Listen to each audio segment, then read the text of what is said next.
Hello and welcome.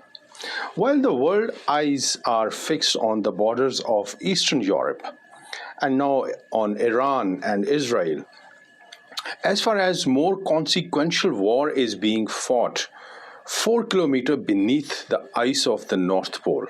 That is a very different kind of war. It is not about the oil and it is not about the territory. It's about a 600 trillion heist of the minerals that power your life. Without what's sitting on this seabed, the green revolution is a fantasy. Your Tesla batteries are dead. F-35 fighter jet sensors, they go dark. And global 5G, gone. But here is the counterintuitive truth that no one is telling you. The race to save the planet through green energy has become the single greatest threat to the last untouched frontier on Earth. Russia has already planted its flag. And China is funding the fleet, and the West is playing a lethal game of the catch-up. This is geological Cold War. And by the end of 2050, it will redefine who rules the world. I am Dr. Adeel.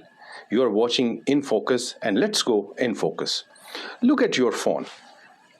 Every component that makes this smart, from the vibration motor to the high-resolution screen, depends on a handful of minerals that 99% of the people have never heard of. But here is the problem. Currently, one nation holds the leash on the high-tech world, and that is China. As of 2026, Beijing does not just mine these minerals, they control over 80% of the world's refining capacity. They own the kitchen where the raw material is cooked into technology. If Beijing flips the switch, the production of everything from your iPhone to guidance system of a Tomahawk missile grinds to a halt in weeks. But beneath the crushing weight of the Arctic Ocean, the geology tells us a different story. We are not just looking for more minerals. We are looking at the motherlode. Scattered across the abyssal plains of billions of polymetallic noodles, they look like ordinary scoot-covered potatoes. But these are nature's most efficient sponges. For millions of years, they have sat in total darkness, absorbing metal ions from the seawater at a rate of just a few millimeters every million years. In the Arctic, these noodles are ultra-concentrated chemical batteries, and they are cobalt, the blue gold essential for EV batteries, for your electric vehicles. Manganese, the secret ingredient that makes steel unbreakable for tanks and your skyscrapers. Copper, the nervous system of the green energy transition. The data is staggering. Terrestrial mines are failing. Grades are dropping globally, but in the Arctic, some sections contain minerals concentration 10 to 15 times higher than the richest mines in Congo. We are looking about a geological jackpot worth an estimate 1 trillion per square kilometer in high density zones. It is the richest real estate on Earth, and it is completely underwater. So let's talk about the Norway's gambit. This is why Norway, the world's poster child for environmentalism, just made a move that sent shockwaves through the EU. They are moving to open an underwater territory the size of Great Britain for deep sea mining. Why the sudden U-turn on environment? That's my question. Because for the West, this is not a business venture. It is a strategic autonomy mission. The US and EU both are tired of being held hostage by fragile cross-continental supply chains.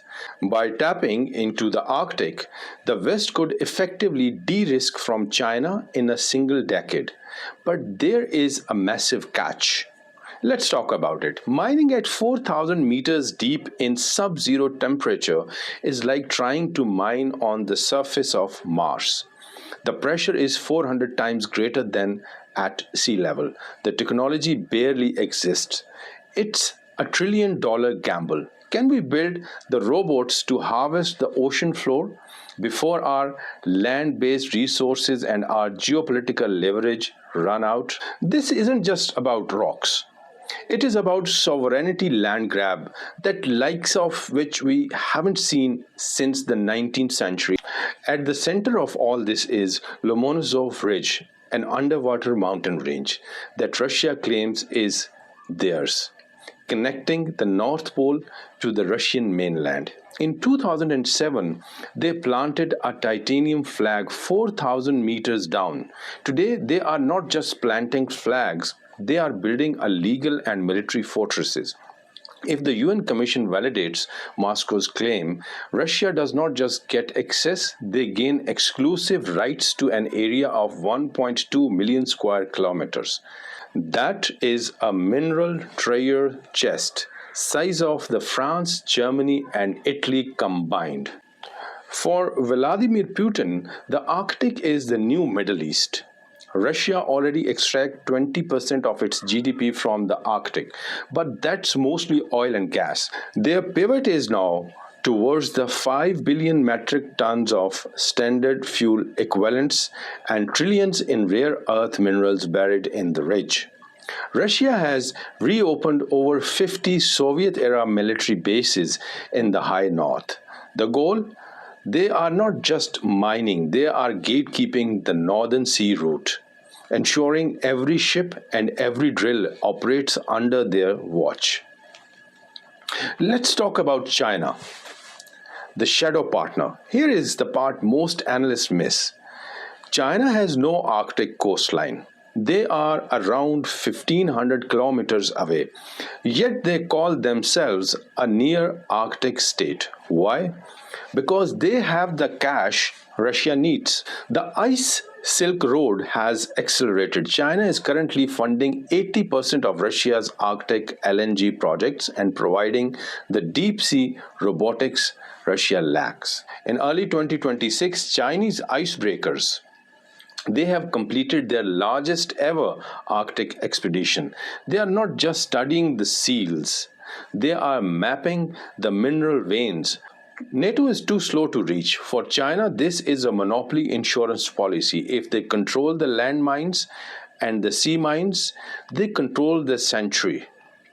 The West, the legal outcast now.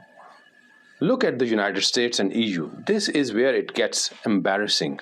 The US is the only major power that has not ratified the UN law of the sea, while Russia and China both are playing by and bending the rules at the UN. Washington is technically out of the game and out of the room. In a desperate bid for strategic autonomy, the US State Department recently unilaterally announced an extended continental shelf, claim of its own, an area twice the size of California. What are the stakes? Because the US is not part of the treaty, Russia and China are calling this claim illegitimate lawfare. We are witnessing a breakdown of international law where the only rule left is who can get the robots down there first.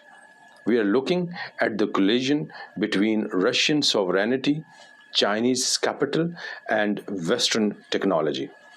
But here is the terrifying figure. To transition to a 100% green economy by 2050, we will need 3 billion tons of minerals. The Arctic seabed is the only place they exist in that quantity. The three-way collision isn't just about who gets rich, it's about which political system survives the energy transition. If the West loses the Arctic, they lose the ability to build their own future. Let's talk about the environmental paradox as well. This is the ultimate reality, I would rather say the ultimate irony of the 21st century. To save the sky, we might have to destroy the seafloor. We call it the green paradox. To meet the Paris Agreement targets by 2050, the World Bank estimates we need a 500% increase in the production of minerals like graphite, lithium, and cobalt. If we do not get them from the Arctic, Our only other options are the ecologically devastating mines of the Amazon or the ethically compromised cobalt belt of the Congo, where child labor remains a tragic reality. But Arctic isn't just a backup mine, it is biological carbon sink. Emerging 2026 data suggests that these deep sea nodules might actually act as natural batteries or source of dark oxygen, producing oxygen without sunlight. By mining them, we are not just disturbing mud, we are potentially unplugging the life support system of the deep ocean. Here is the figure that keeps you up at night. A single deep sea mining operation can disturb the whole ecological system, and that tension can travel hundreds of kilometers. These dust clouds and particles do not just settle, they smother the filter feeders at the base of the food chain. We are faced with a brutal calculation. Option A is keep our reliance on China's mineral monopoly and watch the green transition stall. Option B, open the Arctic treasure and risk the permanent collapse of world's ecosystem. There is no clean way out. The nation that masters the closed-loop robotics will win. They won't just be rich, they will be the moral and economic masters of the next century. The Arctic seabed is the final frontier of the great game. It is the place where geology, environment, and high stakes power politics collide. We used to think the space race was the ultimate test of human ingenuity, but the race to the bottom of the ocean is far more dangerous because in this race, the winner does not just get a trophy, they get the keys to global economy. The question isn't if we will mine the Arctic, but whether we can do it before we break the planet we are trying to save.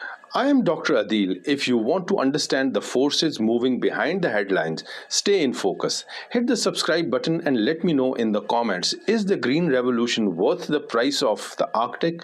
I'll see you in the next analysis. Thank you very much.